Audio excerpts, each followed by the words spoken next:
Malo avtomobilov vas takole pozdravi. Pa je takoj lepši dan.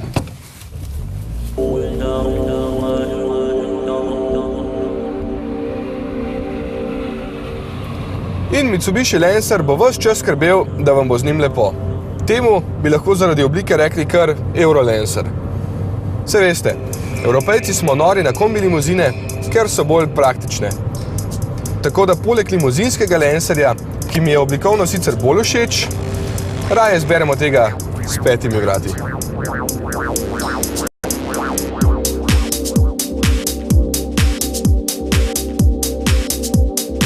Prtljažnik je tu bolj uporaben. S 344 litri sicer ne največji, vendar se skriva veliko prostora še pod polico. Lahko pa ga tudi zelo enostavno povečate s potegom ročice.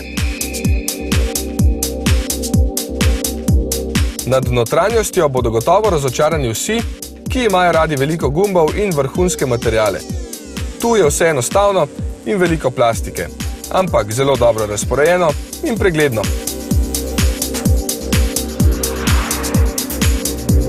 Zdaj pa bistvo Lancerja. Vožnja.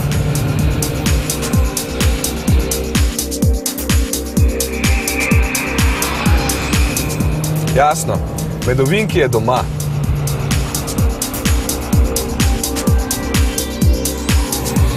Podvozje je sicer udobno, ampak se tule zelo dobro znajde. Volan pa bi vseeno lahko nudil še več občutka.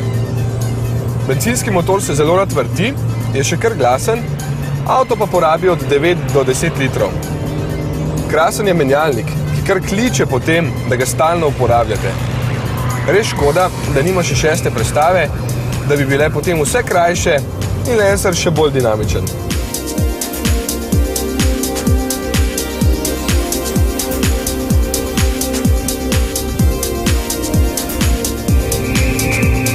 Pri tem avtomobilu se hitro prepričate, da za nekaj veselja v vožnji ne potrebujete nujno ne vem kakšne zaloge moči in dragega avtomobila. In da je bencinski bistveno boljši od dizelskega.